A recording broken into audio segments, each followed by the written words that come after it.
잘 지내셨습니까? 예. 작년에 이어서 오늘 특별히 도통 중학교에 창립 34주년 기념 감사에 또 특별히 형식이 사경의 형식으로 말씀을 전달하는 것에 대해서 감사드립니다. 목사님과 당의 감사를 드립니다. 오늘 설교 내용은 예수는 그리스도다 라는 제목의 말씀을 상고하고자 합니다. 단순히 설교 형태가 아니고 오늘은 사경회를 기념하기 때문에 제가 자료를 좀 나눠서 주십사 부탁을 드렸습니다. 표를 만들었죠. 제가 공부하는 마음으로 말씀도 이제는 듣고 그런 것보다 잊어보지 마시고 공부하는 마음으로 오늘은 성경을 살펴보았습니다. 오늘 읽은 말씀을 해석하고 또 전개하기 이전에 우선 본문을 이해하기에 앞서서 우리가 성경이 어떤 성격의 기록인지를 이해하는 것은 적지 않은 도움이 됩니다. 여러분은 성경을 무엇이라고 생각하십니까? 성경은 하나님의 말씀이죠. 하나님의 말씀입니다. 특별히 하나님의 뜻과 하나님이 누구시고 하나님의 뜻이 어떤 것인지를 드러내시는 그런 말씀입니다. 그런데 단순히 그렇게만 말하면 모호합니다.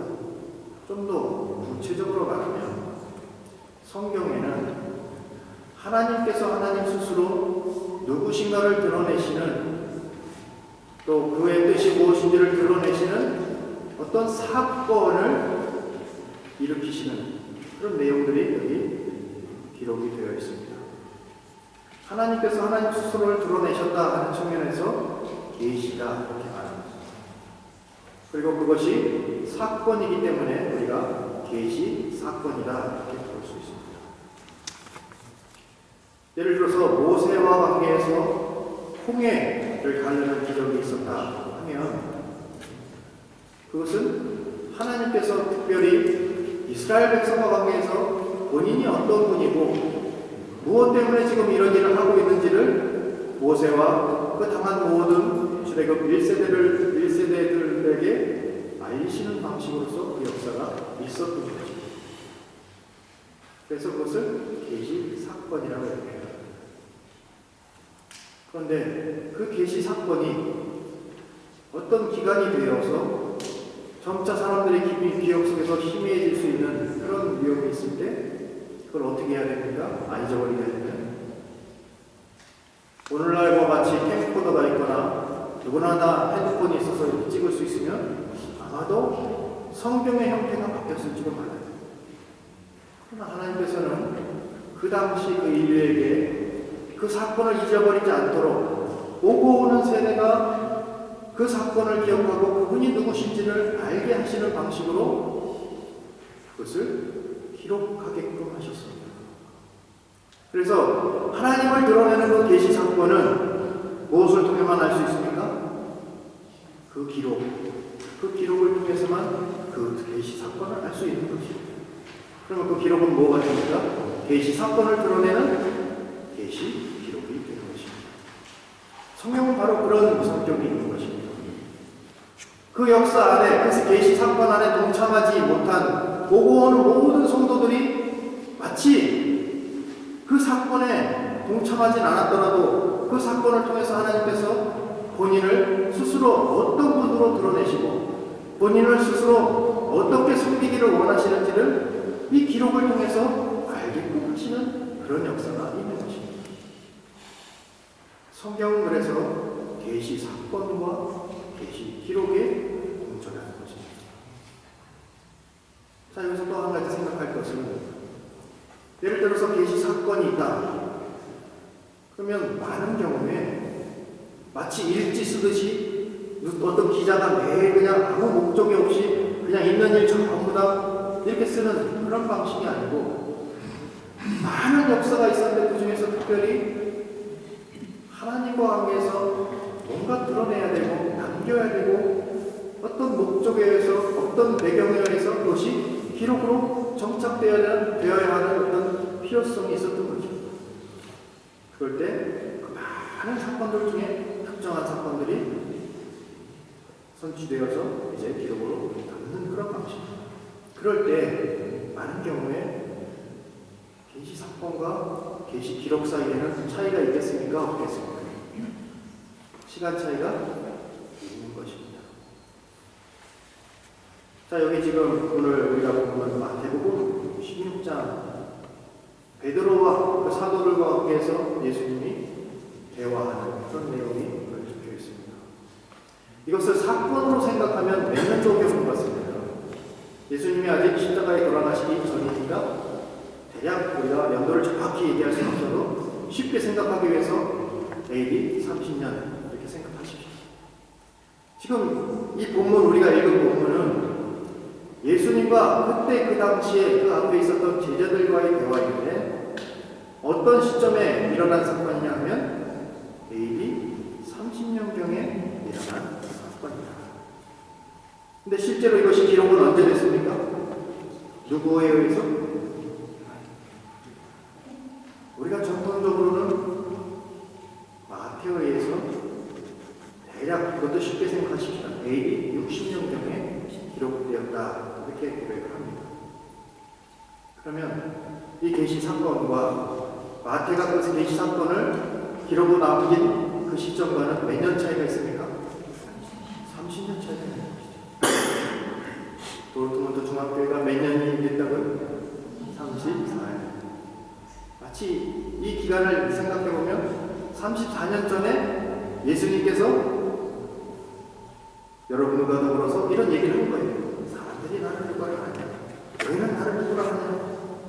세월이 10년, 20년, 30년이 흘러서 어떤 시점, 어떤 특정한 필요성에 의해서 그때 그 예수님과의 대화가 지금 기록으로 남겨져야 되는 어떤 필요성이 있었던 거죠. 예? 여기까지 정리가 되셨습니까? 계시 사건과 계시 기록을 우리가 볼 필요가 있는 것이죠. 자, 그러면 우리 본문으로 들어가셔서 예수님께서 문득 이렇게 질문하십니다. 야, 사람들이 나를 누구라고 하는가? 그 질문에 대답을 이렇게 합니다. 더러는 세례 요한이, 더러는 엘리야이, 어떤 사람은 세례 요한이, 어떤 사람은 특정할 수 없지만 어쨌든 저분은 선지자 중에 하나인 것 같다. 대답이 어떤 특징이 있습니까? 여기 만일 한국 사람이 대답을 했으면 더러는 세종대왕이요, 더러는 이순신이요, 이렇게 대답해버리면 저기 우리 독일에 있는 분들은 알 수가 있습니까? 없습니까? 세종대왕이 뭔지 모르죠. 자, 그러면 다시 한번 묻습니다. 여기 세례 요한, 엘리야, 예레미야, 선지자 중 하나 이렇게 대답한 것은 철저하게 유대적인 답변입니다. 유대인들이기 때문에 유대인적인 답변이 나온 거예요. 그 당시 예수님과 제자들이 활동하던 그 범위가 거기에 머물러 있었던 겁니다. 그 세계가 거기에 머물러 있습니다. 거기서 활동하면서 예수님 가르치시고 표적도 일으키시고 여러 일을 행하셨는데 그 활동 반경은 철저하게 유대인들과 관계된 것입니다. 이방인들은 아직 예수님이 누군지 알지도 못하는 것입니다. 자, 여기 대답이 있습니다. 세례요한, 엘리야, 예레미야. 대웅한 대답입니까? 없이 여긴 대답입니까? 자, 생각해보세요. 지금 예수님에 대해서 AD 30년경의 사람들은 저 사람은 세례 요한인가? 엘리야인가?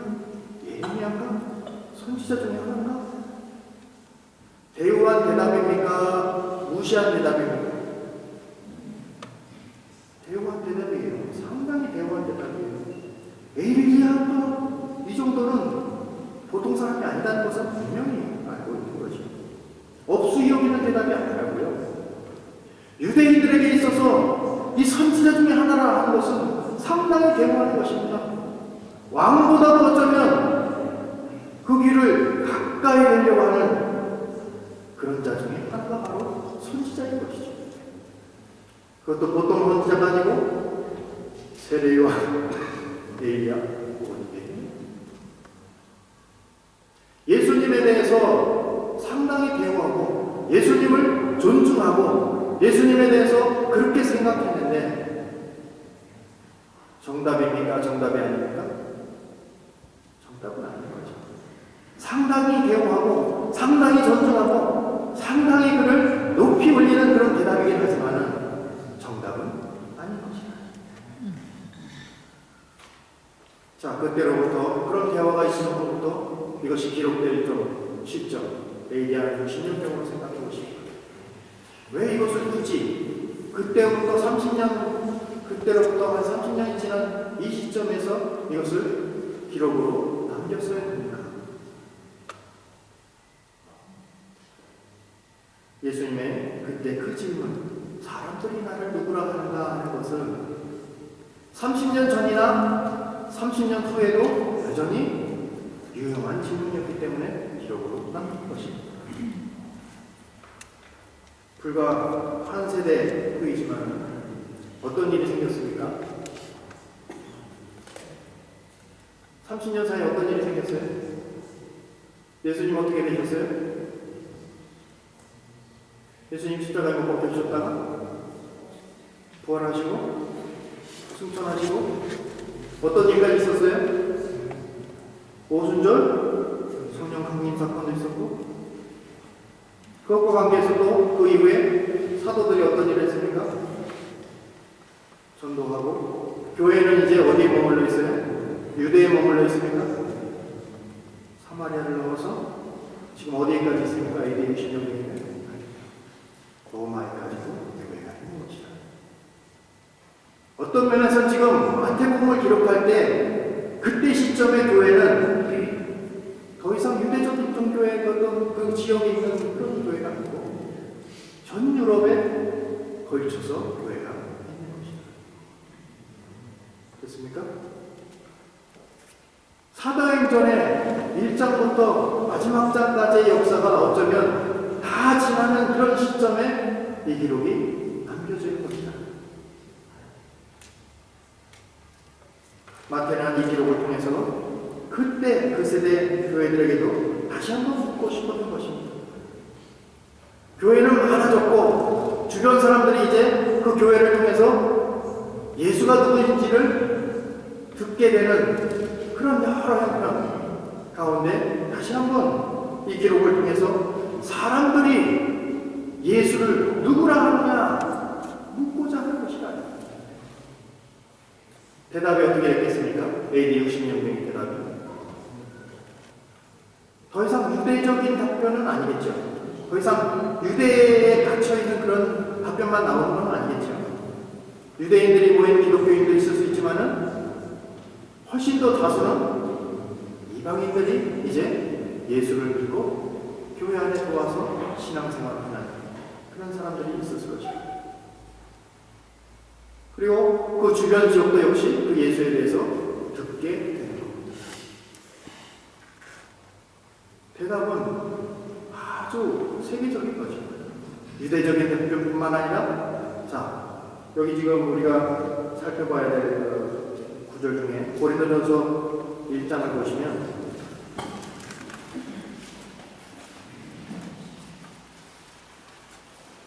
어떤 민족적인 특성을 좀 이렇게 설명을 해놨어요. 사도 바울께서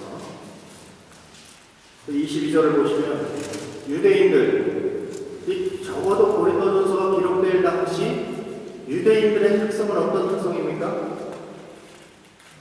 표적을 구하는 사람들이에요. 표적을 구하는 사람. 자, 표적을 구하는 사람들에게 예수 그리스도의 십자가는 자랑거리 되겠습니까? 꺼리는 것이 되겠습니까? 어쩌면 유대인들은 그런 걸 바랬을지도 몰라요. 예수께서 십자가에 딱 못 박히셨을 때까지도 뭔가 일어날 거야. 이때까지 말이지 그렇게 기적을 일으키셨는데 저거 뭐 박으려고 하는 사람들 말이야. 콧바람으로도 이길 수 있어. 뭐 이런 어떤 상상을 했을지도 몰라. 도래하는 하나님의 나라가 로마의 압제로부터 해방을 시키고 옛 다윗과 솔로몬의 그런 영광과 그 영토를 회복하는 어떤 하나님의 나라를 상상하면서 예수를 따라다녔을 수도 있나요?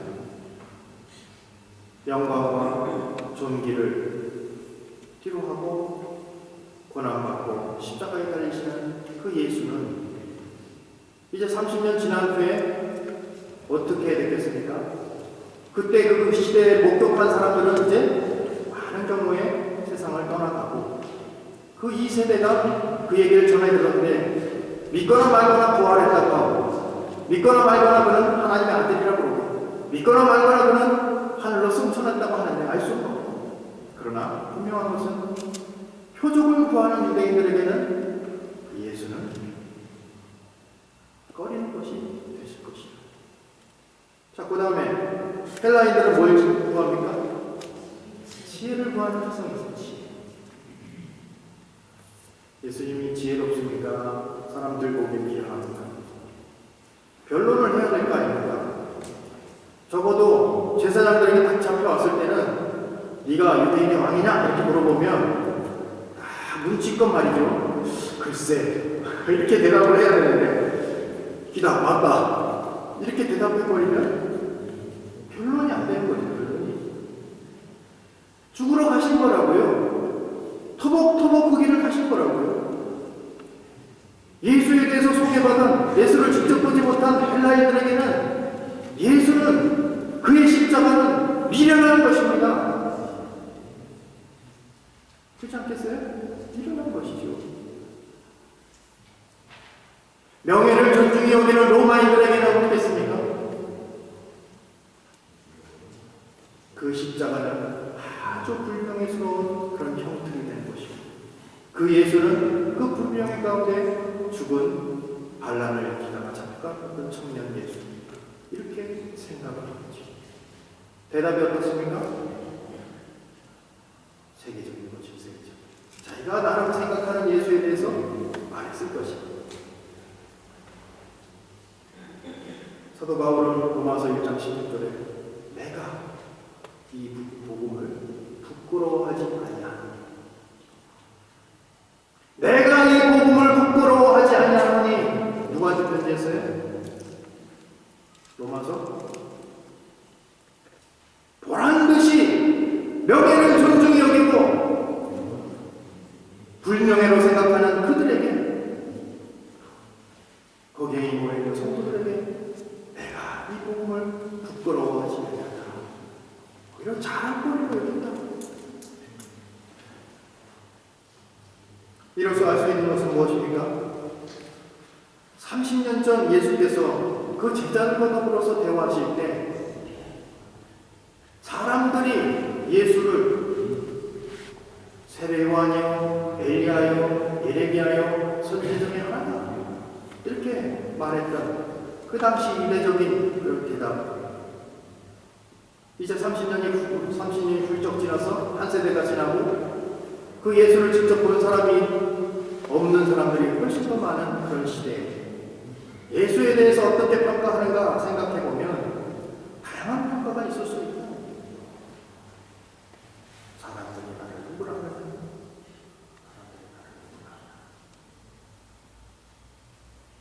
자, 이제 또 다른 질문이 하나 있습니다. 두 번째 질문은 무엇입니까? 자, 사람들은 그렇게 인식하는 거 오케이, 좋다. 대우를 하든 대우를 하지 않든 일단 정답은 아닌 거죠. 자, 중요한 것은 지금 나를 따라다니고 있는 너희는 나를 누구로 생각하고 지금 따라다니는가? 이걸 묻는 거예요. 너희는 지금 나를 누구라고 하는가? 사도의 대표로서 베드로가 등장해서 말을 합니다. 주는 그리스도시요 살아계신 하나님의 아들입니다. 정답입니까? 정답이 아닙니까? 아멘입니까? 아멘이 아닙니까? 아멘. 정답이죠, 정답. 주님은 그리스도시고요. 주님은 하나님의 아들이십니다. 정답을 말했어요. 그런데 중요한 것은요, 여기 정답을 말한 베드로조차도 지금 자기가 무슨 대답을 하고 있는지 그 내용을 잘 모르고 있어요. 이어지는 대화를 보시죠. 17절을 보시면 예수께서 대답하여 가라사대 바요나 시몬아 내가 복이 있도다. 이를 내게 알게 하려면 네 예비다. 이렇게 기록되었으면 좋겠는데 그게 아니고 이를 내게 알게 하려는 혈육이 아니고 하늘에 계신 내 아버지시다. 얼떨결에 대답을 했는데 그 대답한 것조차도 네가 공부해서 네 스스로 터득한 것이 아니고 주어진 정답이다. 이 말이야. 주어진 정답이다. 그리고는 정답을 말한 후에 21절을 보면 이런 표현이 있습니다. 21절 같이 한번 읽어보십시다. 시작. 이때로부터 예수 그리스도께서 자기가 예루살렘에 올라가 장로들과 대제사장들과 서기관들에게 많은 고난을 받고 죽임을 당하고 제3일에 살아나야 할 것을 제자들에게 비로소 가르치시니. 자, 여기서 이때로부터는 어떤 때로부터입니까? 지금 사도 베드로와 제자들 가운데 대화하는 가운데 주는 그리스도시요 살아계신 하나님의 아들입니다. 이렇게 정답이 외쳐졌을 때 바로 그때로부터 비로소 뭘 가르치셨습니까? 고난당하고 죽임당하고 부활하실 것에 대해서 비로소 가르치셨다. 퀴즈. 상품은 없습니다. 퀴즈.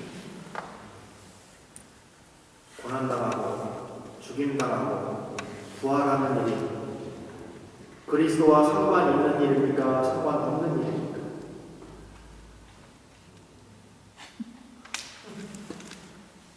고난당하고 죽임당하고 부활하는 일이 그리스도가 해야 될 일입니까? 그리스도와 상관없는 일입니까?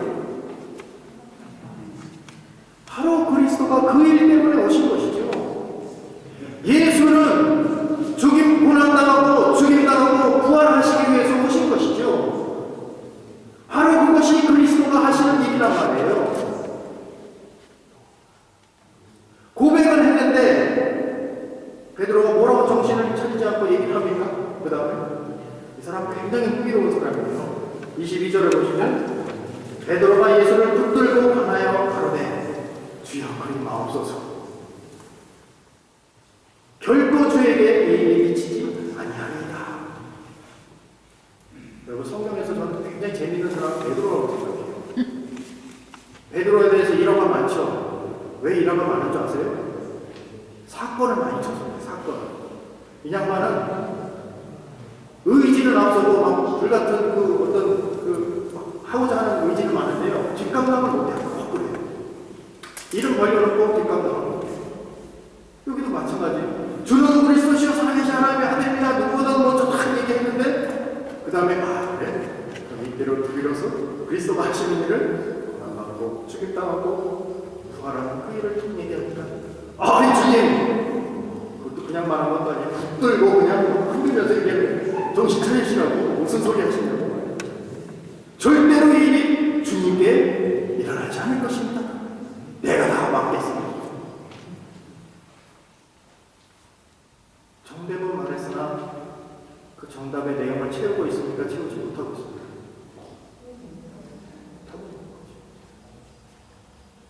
예수는 그리스도신데 그 그리스도가 하시는 고난받고 죽임당하고 부활하시는 그 구속사역에 대해서는 전혀 반응이 없는 거죠. 여러분 예수님께서 가끔 욕을 하세요. 네? 예수님 욕을 가끔 하시는데요. 한 개인의 어떤 잘못을 두고 동물로 비유하지 않고 무슨 돼지나 뱀 이런 걸로 비유하지 않고 이 사단아 이렇게 말한 것은 얘가 처음이에요. 베드로가 처음이에요. 사단아 내 뒤로 물러가라. 예수 그리스도는 지금 공생애를 시작하시고 이제 공생애에 예루살렘을 달려가시면서 구속사역이라는 그 공적인 일을 수행하시러 가시는데 베드로는 극히 개인적인 일로 예수를 붙들고 대답하고 있는 것입니다. 어쩌면 이런 걸 상상했을지 몰라요. 야, 이제 예수님이 예루살렘 올라가면 끝난다. 이제 끝났어.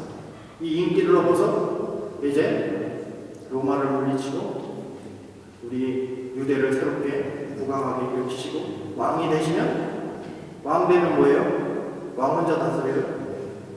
아니죠. 뭐가 필요해요? 왕 왼편, 오른편에 하나씩 앉아야 될 거 아니에요? 서로 그런 생각을 하고 있는 거지. 지금 베드로만 생각하고 있는 게 아니고 전부 12제자가 다 그거 생각하고 있는 거예요. 예루살렘에 입성할 때 누가 더 크냐? 지금 주님은 십자가를 지러 내일 모레면 십자가를 지러 가시는데 그 밥상머리 앞에서도 누가 더 크냐? 어떤 제자들은 원망까지 대동해가지고 청탁하고 한편은 마음을 보이죠.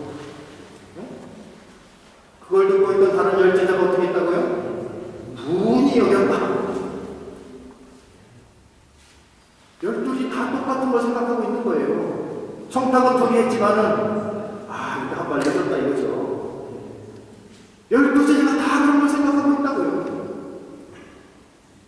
어쩌면 예수님께서 지금 이렇게 말씀하시는 건 베드로 혼자만의 어떤 후회, 어떤 실망이 아니고 12제자가 다 그 자리에서 그 마음을 가지고 예수를 흔들었을 거예요. 절대로 그 일이 일어나지 않을 것입니다. 정답은 말했는데 그 그리스도가 하시는 내용은 전혀 알지 못하는 천방지축 시작된 것이죠. 이 사건이 지나고 30년 세월이 흘렀습니다. 아까 말씀드린 대로 이제 교회는 더 이상 그 갈릴리 바다에서 있던 그 어부 출신들이 이렇게 몇 명 모여가지고 따라다니면서 예수님 보장하고 그런 시대가 아니에요. 이제 교회는 사도 연전이고 그런 역사가 이미 지나고 그 사이에 어떤 일이 있었습니까? 사도 중에는 순교하는 사람들이 있고 성도들 중에 순교하는 사람들이 있고 그러면서도 교회는 점차 유대를 넘어서 끝까지 이르는 그런 일이 있는 것입니다. AD 60년에 이것을 기록으로 정착해야 했던 이유는 뭔가? 그 당시 그 교회 공동체에서도 반드시 무너져야 된다는 그런 질문이었습니다. 여러 가지를 상상해 볼 수 있는데 성경을 통해서 우리가 생각해 보면 여기 갈라디아서 1장을 보시면 사도 바울에 의해서 표현된 어떤 표현들이 있습니다. 갈라디아서 1장. 갈라디아서는요, 마태복음보다 좀 더 앞선 시대예요. 어떤 학자는 빠르면 18년이고, 좀 늦어야 57년이고, 대략 55년이라고 하면 마태복음보다 해석도 훨씬 더 빨리 나옵니다. 마찬가지로. 그런데 그 55년 어간의 그 교회 가운데 사도 바울의 표현에 의하면 1장 6절을 보시면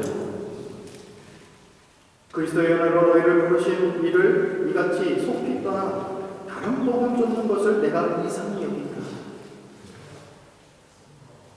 지금 제1세기가 지나기 전에 사도들이 지금 목회하는 그 목회 현장 가운데서도 뭐가 등장했다고요? 다른 복음이 등장한 것이다. 실제 다른 복음은 없다. 다른 복음 없나니 다만 어떤 이들이 너희를 열악케 하여 그리스도의 복음을 변하려 하리라. 그러나 우리가 혹 하늘로부터 온 천사라도 우리가 너희에게 전한 복음 외에 다른 복음을 전하면 저주를 받을지어다. 초대교회 때 다른 복음이 있었다는 거죠. 자, 이때로부터 시간을 조금 더 늘려서 요한일서로 보십시오. 요한일서는 AD 85년에서 95년 사이가 이렇게 우리가 요한에서 4장에 보시면, 자, 요한이 이렇게 편지를 합니다. 사랑하는 자들아, 영을 다 믿지 말고 오직 영들이 하나님께 속하였나 하시오. 많은 거짓 선지자가 세상에 나왔습니다. 이때가 언제라고요? AD 85년에서 95년. 그러면 아까 갈라디아서에서 다른 복음이 있을 때보다 또 한 세대가 지난 거죠. 거의 뭐 두 세대 가까이 됐어도 여전히 교회 안에는 이런 자들이 있었던 거죠. 하나님의 영은 이것을 알지니 곧 예수 그리스도께서 육체로 오신 것을 시인하는 영마다 하나님께 속한 것이다. 이때 당시 배경 뭐냐면, 이제 그리스에도 교회가 생기고 로마에 교회가 생기고 그러니까 그때 당시에 그리스 철학들이, 힐랍 철학들이 영향을 미쳐서 물질 세계는 상당히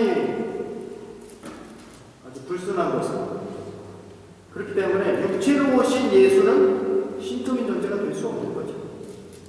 그러니까 잠깐 세례 받을 때 하나님의 영이 싹 왔다가 십자가에 못 박을 때 소리 지를 때 이제 그 영이 떠나는 그런 것을 상상했단 말이에요. 그러니까 예수가 그리스도 하는 것에 대해서, 육체로 오신 것에 대해서 인정할 수가 없는 것이죠. 3절을 읽어보십시다. 요한에서 4장 3절 같이 시작. 예수를 시인하지 아니하는 자마다 하나님께 속한 것이니 이것이 곧 적그리스도의 영이니라. 적그리스도의 영의 특징은 뭐라고요? 예수의 육체로 오심을 부인하는 영이다. 6절에 보시면 그 영의 어떤 별명이 있어요. 밑에 보면 미혹의 영, 미혹의 영. 자, 본문을 다 보시면 결국 마태복음이 기록될 당시에 교회 안에 다른 복음, 다른 영으로 말하는 거짓 선지자들이 있었다는 것입니까? 없었다는 것입니까? 있었다는 것이죠. 너희는 나를 누구라 하느냐? 이 대답과 질문은, 이 질문과 대답은 30년 전에만 유용한 것이 아니고 30년 세월이 지나서 이제 교회는 유럽에 온통 퍼져 있는 인대에도 반드시 물어줘야 됐던, 정확한 고백이 되어야 됐던 그런 필요성이 있는 것입니다.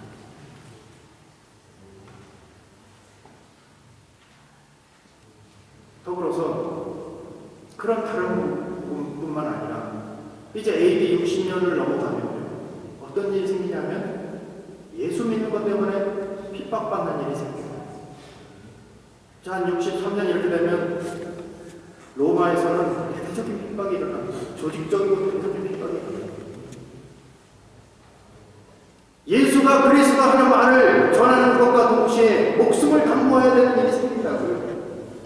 지금 마태복음 이 기록을 읽고 있는 이 일대 그 수신자들의 형편을 생각해 보면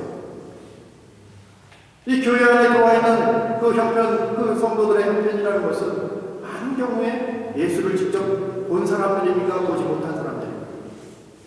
보지 못한 사람. 보지 못한 사람들이 훨씬 많은 거죠. 믿거나 믿지 말거나 간에 핍박은 있는데 사도들은 그 예수가 그리스도다 이렇게 가르쳐준단 말이에요. 그리고 성도들은 그것을 고백하고 예수를 그리스도로 하나님의 아들로 그렇게 고백하고 살아가는데 그 내용 때문에 핍박이 되고 고난받고 죽임당하는 일이 생기는 것입니다.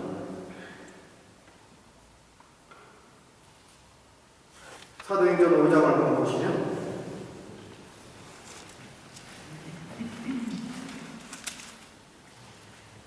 사도행전 5장은요 예수님 승천하시고 얼마 안 됐던 그런 사건이에요. 벌써 그때도 이런 일이 있어요. 5장 33절에 보면, 자 5장 30절부터 보시면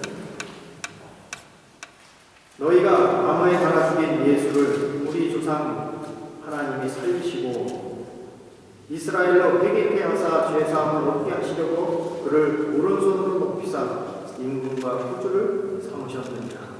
우리는 여기서 우리는 누구인가? 누구죠 여기? 29절에 나와 있잖아요. 베드로와 사도들이죠. 우리는 이 일의 증인이다. 예수께서 하나님에 의해서 그런 역사를 이루신 분으로 우리는 그 일의 증인이다.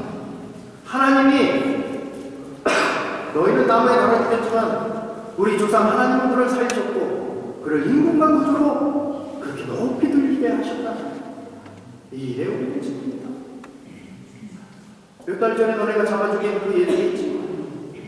하나님은 그를 다시 살리시고 그를 임금과 구주로 그렇게 하신 거야. 그리고 우리는 그 일의 증인이야. 이렇게 말합니다. 달아 죽인 사람들이 그 말을 들으면 기분 좋겠습니까? 좋지 않겠습니까? 당연히 좋지 않죠. 33절을 보세요. 바르게. 저희가 또 크게 노하여 사도들을 없이 하고자 할세. 이때 아주 현명한 사람 한 사람 나타납니다.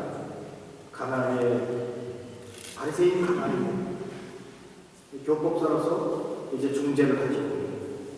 야, 옛날에 두다라는 사람이 있었는데 그 사람도 한번 탁 일어났다가 흐지부지 되고 없어졌는데 그 운동이 없어졌는데 하나님께서 함께 하실 것이면 그게 여전히 남을 것이고 그렇지 않을 것이면 두다처럼 그렇게 아무리 저렇게 떠들어도 그냥 수그러들 테니까 너희가 함부로 판단하지 마라. 이렇게 중재를 해요. 그래서 사람들이 크게 노해했지만 오케이. 그 중재를 받아들이고 그 합당한 걸 생각하고 놔주기로. 근데 그렇게 놔주기로 할 때 그냥 놔주지 않죠. 40절을 보시면 저희가 옳게 여겨 사도들을 불러들여 책찍질하고 놔주면 그냥 놔줘야 되잖아요. 근데 저희가 옳게 여겨 사도들을 불러들여 책찍질하고 예수의 이름으로 말하는 것을 금하고 노하옵니다. 한마디로 사도들은 예수가 그리스도라는 말을 하고 그것 때문에 채찍질 당하고 협박당하고 다시는 그 말 말하지 마라 조건을 붙여놓고 그 다음에 놓아주는 거 석방이 된 거예요. 그런데 사도들의 반응을 한번 보시라고 41절 같이 한번 읽어보십시오. 시작. 사도들은 그 이름을 위하여 능력받는 일에 합당한 자로 여기심을 기뻐하면서 공회 앞에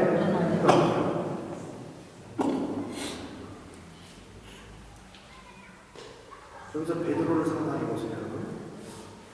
그건 몇 달 전에 예수님 십자가에 못 박힐 때 그 고난당하고 죽으시는 그 장면을 보면서도 그게 두려워서 어떻게 했어요? 그걸 동참하지 못하고 부인도 하고 숨어 있다가 도망가고 그러잖아요.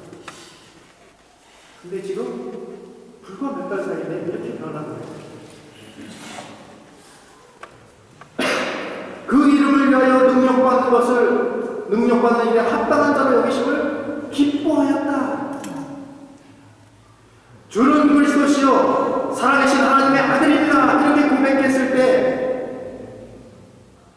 그리스도가 고난받고 죽임당하고 부활하는 그 내용을 연결하지 못했는데 이제 사도 베드로가 본인도 예수 그리스도와 같이 고난받고 그런 죽음의 위험이 있을지라도 그 길을 가고 있는 것이야.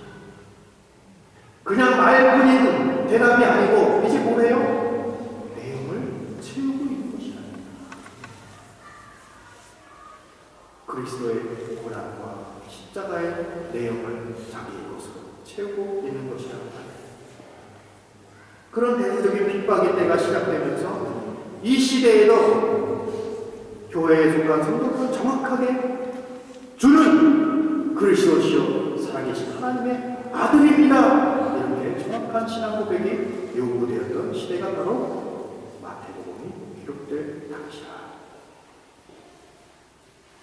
마태는 바로 자신의 시대를 향하여서 이 고백을 외치고 싶은 것입니다. 이 고백을 외치고 싶은 것이죠. 여러분, 베드로 개인과 관계에서 생각을 해보세요. 베드로의 전체 일생을 한번 둘러보면서 한번 생각해 보시면 아주 재밌는 그런 내용들이 있어요. 베드로가 맨 처음에 직업이 뭐였습니까? 어부였잖아요. 이 사람이 뭐 시험 보고서 예수님 제자 되기 위해서 막 열심히 공부하고 시험 보고 그런 게 아니죠. 자기는 뭐 그냥 고기 매번 어저께나 똑같이 오늘도 고기 잡고 있는데 예수님 와가지고 뭔 소리인지도 모르겠다 해서 나를 따르라 그러면서 사람 낚는 어부가 되겠다. 여러분, 사람 낚는 어부라는 것이 요즘 들으면 어떤 식으로 들리겠어요? 사람을 낚아? 보이스피싱? 뭐 이런 거? 낚는다는 것에 굉장히 부정적인 어감이 있잖아요. 낚겠다 이렇게. 낚겠다. 사람을 낚는다. 사람을 낚는다. 이게 과연 무슨 내용인지 알고 따랐을까요? 뭔지는 모르지만 하여튼 그분 제쳐놓고 그냥 아내도 버려놓고 그냥 따라간 거예요. 행동하지. 예수님은 그를 사람 낚는 어부라고 이렇게 표현하면서 그를 불렀었어요. 따라오라고 부르셨어요. 사도들을 대표하는 그런 신앙 고백, 주는 그리스도시요 살아계신 하나님의 아들이다. 이렇게 고백하면서도 그 정답은 말하면서도 그 정답과 그리스도가 해야 될 그 고난받고 죽음 나가는 그 내용을 연결하지 못하는 그런 형편이었던 사람. 십자가를 지러 예수님께서 예루살렘으로 올라가시는 길에 그 베드로의 영적 형편이라는 것은 아까 말씀드린 대로 마가복음 10장에 보면 야고보와 요한이 먼저 발빠르게 청탁을 딱 합니다. 벌써 다 가시적이잖아요. 예루살렘 입성한다 이러고 보니까 때가 됐다 이렇게 자꾸 얘기하고 하시니까 이제 회복된다. 한 자리 빨리 청탁을 해가지고 우리 형제가 그 보좌에 앉아야 된다 이거죠. 총리라도 해야 되잖아요. 그렇죠? 하나님 비서실장, 하나 총리 이렇게 해야죠. 엄마를 대동해서 청탁을 했는데 모르게 해야 되는 것도 들리게 했네. 그러니까 그 옆에 있던 제자들이 분이 여기는 거죠. 내가 먼저 해야 돼. 서로 그것이 귀한 거죠. 먼저 청탁해야 돼. 베드로도 거기에 껴있는 거죠. 사리분별을 못하는 거예요, 지금. 예수님께서 잡히시기 전날 밤 최후의 만찬 석상에서 아주 비장한 마음으로 그렇게 상을 버려놓고 이제 그 저녁을 하려고 하는데 그때 어떤 논쟁이 벌어졌습니까? 제자들 사이에 누가 더 크냐? 누가 더 크냐? 예수님은 지금 섬기는 자의 본으로 자기를 내어주셔서 죽기까지 복종하시는 그 길을 가려고 하는데 그 따라다니던 3년 반 동안 특수훈련 받은 제자들이 그 자리에 모여서 야, 누가 더 크냐 이 점에서 예수님 특별히 좀 그렇게 생각하게끔 만드셨어요. 무슨 일만 있으면 셋만 딱 데리고 가잖아요. 그러니까 제자들 사이에서 그게 굉장히 신경이 쓰였을 거예요. 1, 2, 3은 안 될 거예요. 이렇게도 생각할 수도 있고. 그렇잖아요. 베드로와 야고보, 요한은 꼭 따로 데려가지고 이렇게 일시키고 그래요. 그러니까 누가 더 크냐 막 논쟁이 일어나는 거죠. 그럴 때 예수님께서 뭐라고 말씀하십니까? 섬기는 자로 말씀하시죠. 섬기는 자의 본을 보여주시죠. 발을 씻겨주시고 부탁을 어떻게 하세요? 너희들 손을 발을 씻고 가요. 누가 크냐, 누가 더 크냐에 관심 있는 이 제자들에게 예수님은 서로서로 발 씻기고 서로서로 섬기는 자가 큰 자다 이렇게 말씀하시는 거예요. 베드로의 신앙 수준이 어떻습니까?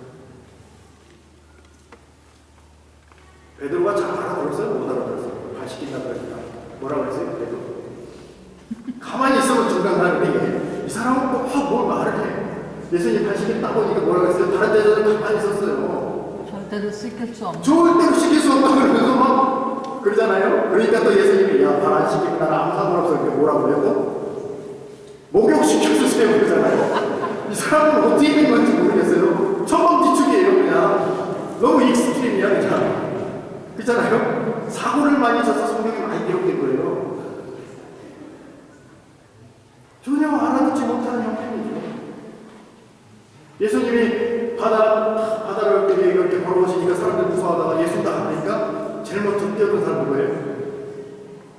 잘 걸어가다가 뛰어들지나 말이지. 잘 걸어가다가 파도를 보고 어떻게 했어요? 살려달라고 아우성이고 뭐 사도가 그래요. 그죠? 그런 형편. 고난받으시는 주님을 보면서도 이미 예수님께서 경고하셨죠. 야, 네가 오늘 밤 닭울기 전에 날 3번 부인할 것이다. 절대 그럴 일이 없습니다. 자신만만한 건데도 경고를 받았음에도 불구하고 부인할 수밖에 없었던 베드로의 형편. 자, 여기까지는 그래 좁아. 예수님이 실제로 부활하시는지 안 하시는지 믿지 않잖아요. 사람의 상식으로 사람이 어떻게 죽었다 다시 부활합니다. 근데 문제는 죽었다가 다시 사신 예수님께서 부활하신 몸으로 한두 번도 아니고 여러 번 직접 보이시고 말씀하시고 그랬는데 베드로 어떻게 했어요? 디베레아 바다로 가면서 나는 물고기나 잡으러 가자. 그럼 가자. 혼자만 가니까 동네를 다 끌고 가잖아요. 그 뭐냐 말이죠. 제가 만약 예수님이면 처음부터 시험 보고 뽑는 건데 도무지 정리가 안 되고 천방지축에다가 막 그냥 말귀도 못 알아들어. 힘이 또 엄청 세가지고 말이지. 중요한 순간에 막 귀 자르고 막 이런 일도 막 사건 일으키고 발 시켜야 되는데 목욕해달라고 그러고 그러잖아요. 그걸 다 확신시켜가지고 말이지 몸으로 보여주고 그랬는데도 나는 물고기 잡으러 갈까 하고 돌아가는 그게 예수님 어떻게 하셨어요? 끝까지 찾아가셔가지고 불 피워놓고 준비 다 세팅해놓고 그릴 위에 불 피워놓고 세팅 딱 해놓고 말이죠. 제자들 기다리고 있잖아요. 베드로가 딱 보고 할 말이 있겠어요? 그랬어요. 아무 말도 못하는 거죠. 그 순간을 생각해 보시라고요. 불을 보면 뭐가 생각나겠어요? 계집종한테 이렇게 욕하면서 그렇게 부인했을 때 그때 뭐가 있었어요? 추우니까 불때로 갔다 부인하는 거. 그 새벽에. 그 불 보면 그거 생각 안 나겠어요? 물고기 잡는데 맨날 밤새껏 그물 잡는데 아무것도 없잖아요. 자기 첫 번째 예수님 만났을 때랑 똑같다고요. 그렇게 확신을 시켜주시고 그랬는데도 지금 자기 뭐하러 왔어요? 다시 물고기 잡는 왔잖아요. 생선이냐? 생선 달라고 다 먹는데 밥 먹는데 밥이 들어가겠어요. 한 말도 못하는 거죠. 근데 뜨끔하게 예수님이 야, 네가 날 사랑하냐? 베드로에게는 잊을 수 없는 사건일 것이에요. 베드로에게는 다시 찾아가셔서 내 양을 치라. 다시 소명하시는 거죠. 어쩌면 베드로의 베드로다움은 베드로 본인에게 있는 것이 아니고 끊임없이 그를 찾아가셔서 기업과 그런 사업을 만들겠다는 예수님의 그런 의지죠. 그 열심이죠. 다시 소명하시는 거죠. 내 양을. 그리고 다시 주의 사도로서 부름을 다시 이제 드디어 사도행전 2장에 오순절 성령 강림 사건이 있을 때 사람들이 야 대낮에 술 취했다. 방언하는 것을 보고 술 취했다 있다 이러니까 그때 사도의 대표로서 또 여러 사도들과 더불어 설교를 하는 겁니다. 이게 뭐라 그래? 이 사람들아 대낮인데 지금 숨어설까? 너희가 잡아 죽었던 예수로 말미암아 하나님이 그를 다시 살리셨고 너희가 지금 보고 있는 이 현상은 그 예수로 말미암아 약속된 성령이 지금 임하여서 이런 구원의 그런 어떤 역사 그것을 증거하고 있는 것이다. 너희는 잡아 죽였지만 하나님이 그를 살리시고 주와 그리스도 되게 하셨다. 이런 설교를 하는 것입니다. 매를 맞으면서도 예수는 그리스도다 외치는 그런 사도가 되었단 말이에요. 매를 맞으면서 어떻게 생각했다고요? 그리스도의 복음을 위하여 이렇게 핍박받는 것에 합당한 자로 여기심을 받는 것이 기쁘다. 이렇게 생각하는 베드로가 되었다.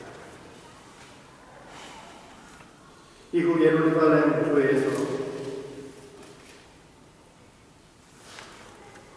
주님의 본을 따라서 결국 그렇게 30년을 하나님의 교회의 사도로서 복음 사역을 하면서 그렇게 그런 사역을 감당했던 베드로가 인생 말년에 편지를 씁니다. 이게 어디까지? 어떤 편지? 베드로 전서. 한번 찾아보시죠.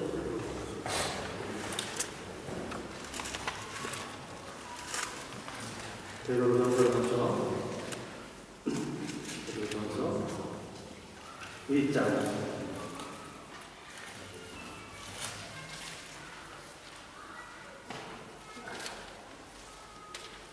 3절 보십시오. 찬송하리로다.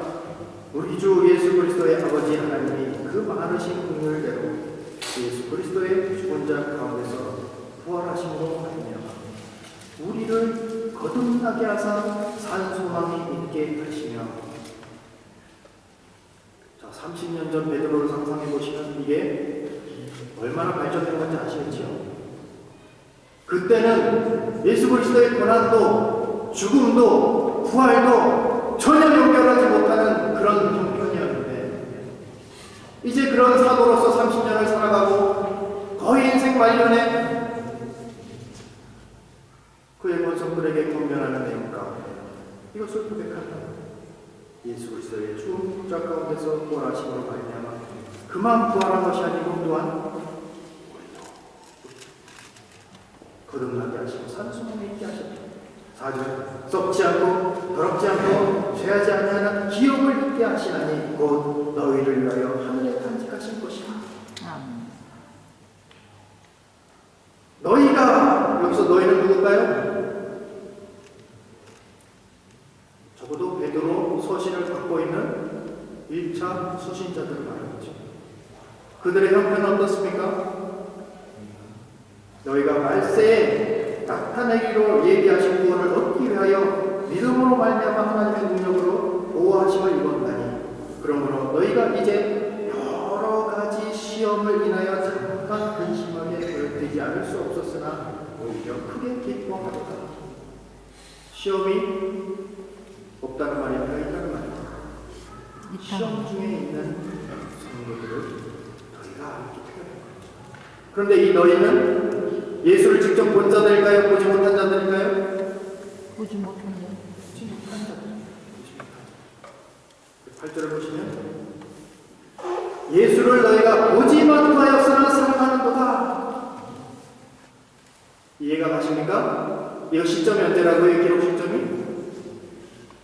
예수님 돌아가시고 부활하시고 승천하신 이후에 적어도 30년 이상 된 그 시점이기 때문에 이 편지를 받는 이 수신자 너희들 중에는 예수를 보지 못하고 믿는 자들이 훨씬 많은 것입니다. 여러분 예수님 자꾸 보여달라고 하지 마세요. 뭘 보고선 자꾸 신앙생활 하려고 하지 마세요. 그게 확증이 아니에요. 성경대로 하면 보지 못하고 믿는 자들이 복된 것이에요. 사도에 전해준 것, 그 말씀을 따라 예수를 주와 그리스도로 고백하는 것이 복되다. 이것이 참인 것이라고요. 이들의 형편이 보지 못하고 지금 시련 중에 있고 환난 중에 있을지라도 이들이 뭐라 그래요? 베드로의 표현은 너희가 보지 못하나 사랑하는가 이제도 보지 못하나 믿고 말할 수 없는 영광으로 영광스러운 즐거움으로 기뻐하니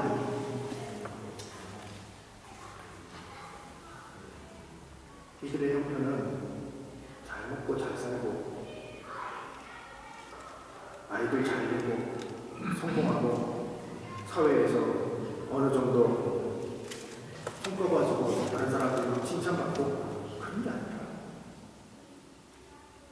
여기 지금 7절을 우리가 그냥 넘어갔는데요. 7절 보세요. 너희 믿음의 시련이 불로 연단하여도 없어질 것보다 더 귀하리요. 시련이 있다는 말입니까? 없다는 말입니까?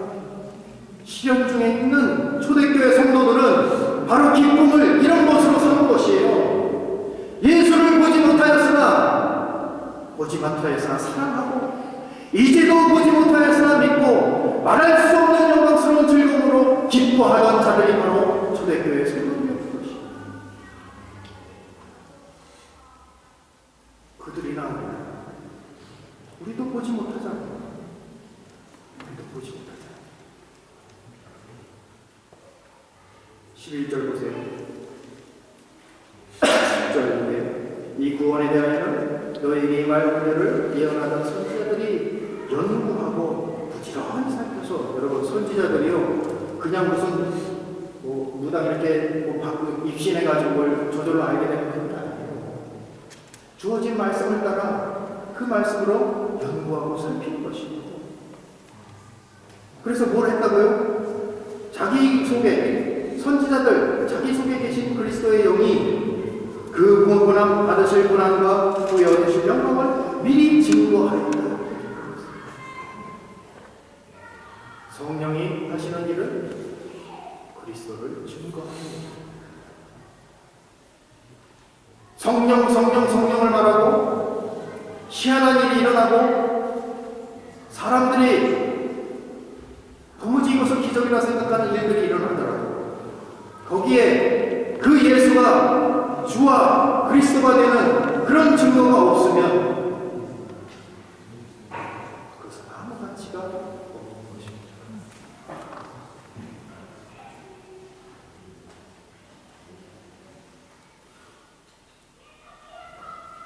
베드로후서에는 이렇게 표현합니다. 베드로전서 5장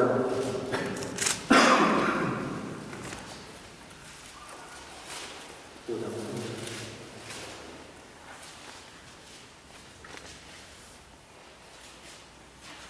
맡기운 자들에게 주장하는 자세를 하지 말고 오직 양물 위에 분이되라. 양물 위에 분이되라. 그러면 이렇게 말했을 때 지금 말하고 있는 베드로는 양물 위에 분으로 살았다는 겁니까? 안 살았다는 겁니까? 양물 위에 분으로 그렇게 30년을 살았다. 이전까지는 천방지축 앞뒤 물불 가리지 못하고 그렇게 천방지축이었던 베드로를 다시 소명하시고 찾아가시고 그리고는 사도되게 하셨습니다. 여러 핍박과 협박과 그리고 고난받음에도 오직 한 가지 예수는 그리스도다 하는 그 내용을 전하는 그 사도가 이제 말년에 이렇게 다시 번명하는 것입니다. 양보를 목사요, 장로요, 운영위원이요, 특별히 교회의 공적인 일을 맡은 자들은 이 말을 귀담아 새겨야 할 것입니다.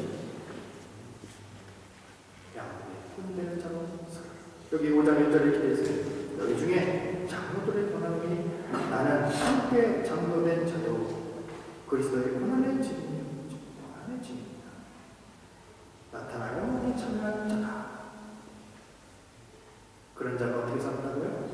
양물의 혼이 되는 대로 살았고 이제 말년이 되어서 세상을 따라가기 앞서서 남기운 자들에게 이 편지를 보내면서 너희도 맡기운 자들에게 양물의 혼이 되라 이렇게 말하는 것이다.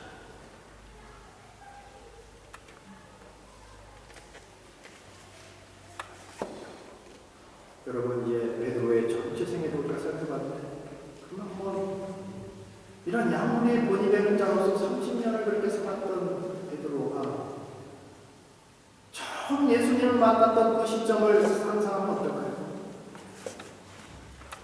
전체 인생을 다 이렇게 한번 필름을 돌리듯이 말년을 준비하면서 필름을 돌리듯이 처음 예수님을 만나 지금껏 살아온 길을 회상하면 뭐가 남을까요? 여러분 베드로의 전생의 주도권을 누가 쥐고 있습니까? 베드로입니까? 주님입니까? 베드로 된 것은 베드로 자신 때문입니까? 아니면 주님 때문입니까?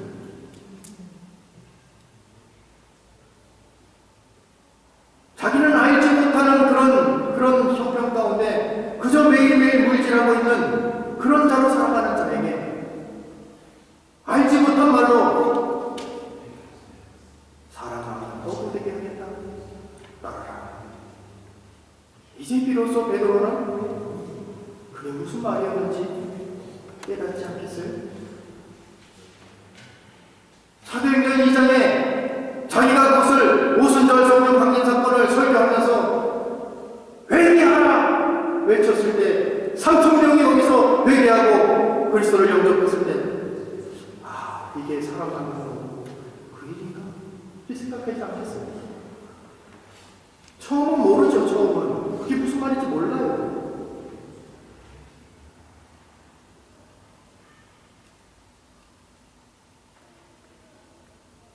어쩌면 예수님은 베드로의 그 말년 모습을 미리 준비하시고 처음 베드로를 부르신 겁니다.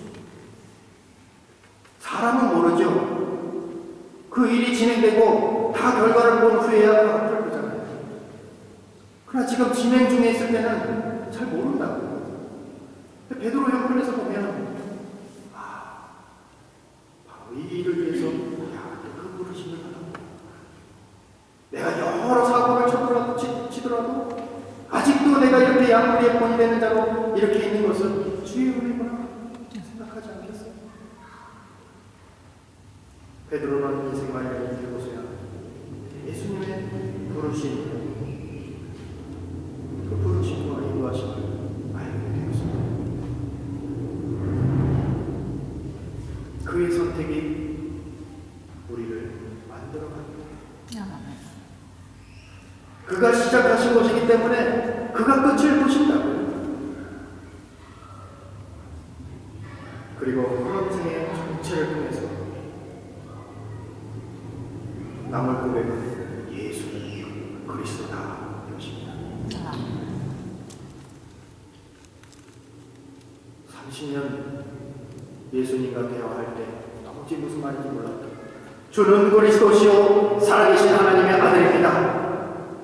고백을 하였어도 내용을 채우지 못하는데 여러 번 소명하고 가르쳐주고 했어도 도무지 알아듣지 못했던 제자들. 그러나 시간이 지나면서 자기 실수에도 불구하고 여전히 찾아오셔서 소명하시고 다시 한번 기회 주시고 그를 사도되게 만드시고 사도로서 이제 드디어 고백을 하고 그 고백의 내용을 채우고 그 내용 따라서 이제 그 고백 따라서 이제 예수님처럼 그도 고난받고 핍박당하고 죽는 자리에까지 가는 그 베드로 그를 끝까지 붙잡으시고 그 고백 그 생애 가운데 남기시는 그 예수 그리스도의 의심. 자, 마태복음은 AD 60년에 기록됐다고 했죠. 그러면 그때 성도들만 이것을 읽었겠습니까? 지나온 2000년 교회사 속에서 오고 오는 모든 성도들이 이것을 읽었겠습니까? 안 읽었겠습니까? 읽었죠. 지나온 여러 교회사들 속에서 사람들이 예수를 누구라 합니까? 무슬림에서도 선지자고 하잖아요. 불교에서도 불교 예수님에 대해서 조문이라고 하겠죠. 제가 어렸을 때는 교과서에 4대 성인 중에 하나가 있어요. 공장 뭐 이렇게 해가지고. 그죠? 정답입니까? 아닙니까? 우리 시대에도 여전히 예수에 대해서 많은 말들을 할 수 있다고요. 그러나 여전히 정답은 아닌 것이죠. 그러나 대우했어요? 대우하지 않았어요? 4대 성인, 4등 안에 들어갔다니까. 4대 성인 중에 하나잖아요. 그 중요한 것은 교회 안에서 예수를 누가 생각하느냐, 이거 물어줘야 되잖아요. 예수를 열심히 믿는데 내 소원을 성취하기 위해서 그 힘을 빌어 쓰는 그런 예수. 예수를 믿는 것 같은데 예수의 기적적인 그런 역사들을 전부 빼고 그의 도덕 강조만 추구하는 그런 예수. 여전히 우리 시대에는 예수를 제대로 고백하지 않는 그런 교회, 그런 성도들이 넘쳐나고 있는 것이죠.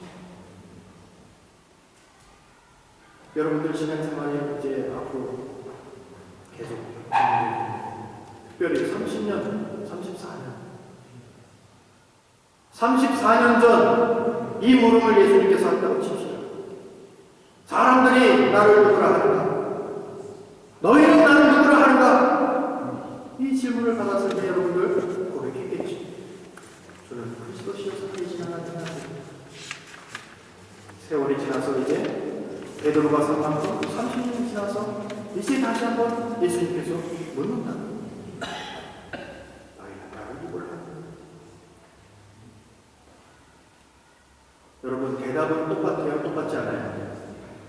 똑같아요. 베드로가요 마태복음 16장에서 주는 그리스도시여 살아계신 하나님의 아들입니다. 이 정답은요 변하지가 않는 거예요. 그가 사도로서 사도행전에서 여러 역할을 할 때에도 사람들이 물어보면 당신은 예수를 누구라고 말합니까? 주는 그리스도시여 살아계신 하나님의 아들입니다. 이렇게 대답할 것이고 양 우리의 본이 되라 이렇게 대답하는 그런 말년에 베드로에게 가서도 당신에게 있어서 예수는 누구셨습니까? 주는 그리스도시요 살아계신 하나님의 아들입니다. 정답은 똑같으나 말은 똑같으나 뭐가 달라요? 내용이 다르고 삶이 다른 것이죠. 저는 삶을 통해서 그 고백을 채워나가고 있던 그 베드로, 처음 고백했던 그 고백과 말년에 고백한 그 고백은 언어는 똑같을 수 있으나 내용과 삶이 전혀 질적으로 다른 것입니다. 이제 여러분들에게도 이런 질문이 있을 수 있는 거예요. 30년 전이나 지금이나 예수를 이해하는 데 있어서 그저 정답만 말하는 그런 수준이라면 심각하게 생각을 하셔야 되겠죠.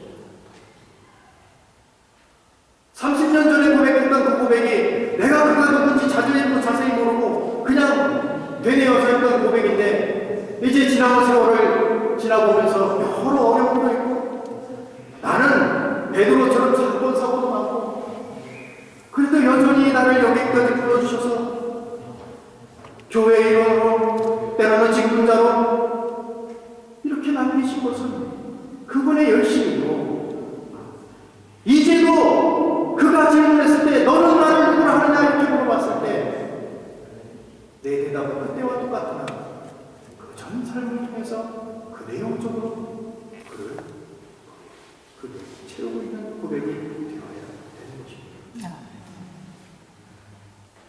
예수는 그리스도. 초신자나 나이가 많은 어떤 신앙 연륜이 되신 분이라면 고백은 같으나 연차에 따라서 신앙의 시간에 따라서 교회의 수준에 따라서 이제 34년 됐으면 교회의 수준이 굉장히 높아지는 거죠. 양물의 본이 되는 것처럼 주변 교회의 본이 되는 그런 교회에 대해야 되는 거죠. 자신 있게 외쳐야죠. 교회의 본이 되는 교회. 많은 부분을 여러분들이 그럴 경우에는 포기해야 되죠. 교회는 공적인 공간이에요. 내 학벌, 내 배경, 내 개인적인 어떤 생각, 그거 아무 상관이 없습니다. 교회는 그리스도 안에서 그리스도께서 공적으로 묶여주신 그리스도의 몸이고 그리스도를 머리로 하는 그런 기관입니다.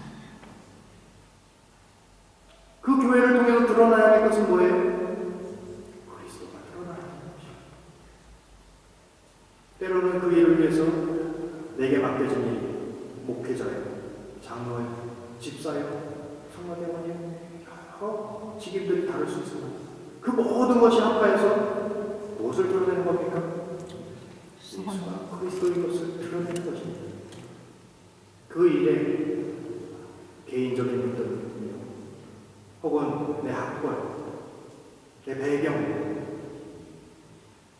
나이, 지방, 그 모든 것은 하나도 것입니다. 오직 드러나야 될 것은 예수 그리스도의 향기만 교회 가운데 드러나야 되는 것입니다. 그게 실력 있는 교회죠. 문제가 없는 교회는 없습니다. 그러나 그 모든 문제에도 불구하고 그리스도의 향기가 드러나고 그가 영광을 받고 어쩌면 저렇게 저 교회만 가면 그리스도를 그렇게 높여드리고 어쩌면 그렇게 저 교회만 가면 하나님의 말씀에 집중하고 어쩌면 그렇게 저 교회만 가면 성도들이 그 말씀 듣기를 즐겨하고 보이지 않는 예수에 대해서 찬양하고 그를 구주로 그렇게 살고 영접한다. 그 소문이 주변교회들의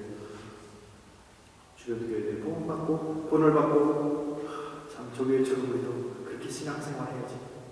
이런 수준 있는 교회가 되시길 바랍니다. 기도하시겠습니다.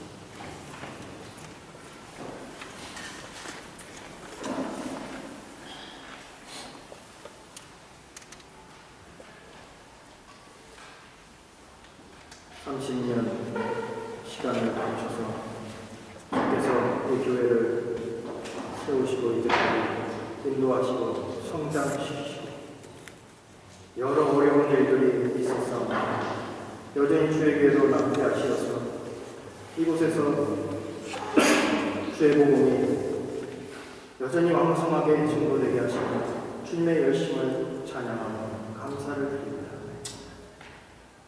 주께서 제자들과 더불어 대화하실 때 너희는 나를 누구라 하냐 이렇게 질문하신 그 질문은 그때 그 성도들에게만 해당되는 것이 아닙니다.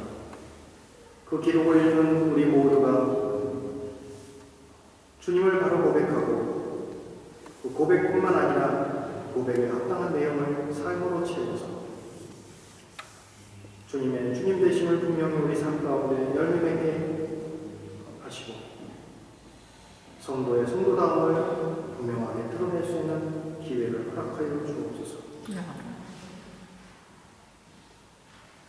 하나님께서 이 교회 가운데 주의 말씀으로 세우신 여러 사역자들을 기억하시고 복되게 하시고 앞서서 일하는 모든 강해와 또 집사들과 열심을 하는 사람들 하나님께서 복되게 하시고 주의 진리에 간직하게 하시고 하나님 말씀에 민감하게 반응할 수 있는 그런 신앙의 실력자들을 되게 하여 주시고 또한 여러 가지 문제가 없을 수는 없으나 그것들이 결국 협력하여서 주는 그리스도시고 살아계신 하나님의 아들이신 것을 드러내는 그런 역사로 귀결되게 하여 주옵소서. 주님께서 이 교회를 끝까지 복되게 하시고 모든 권속들 가운데 주를 증거하는 일이 평생 다하여 있게 하여 주옵소서. 예수님의 이름으로 기도 올리옵나이다.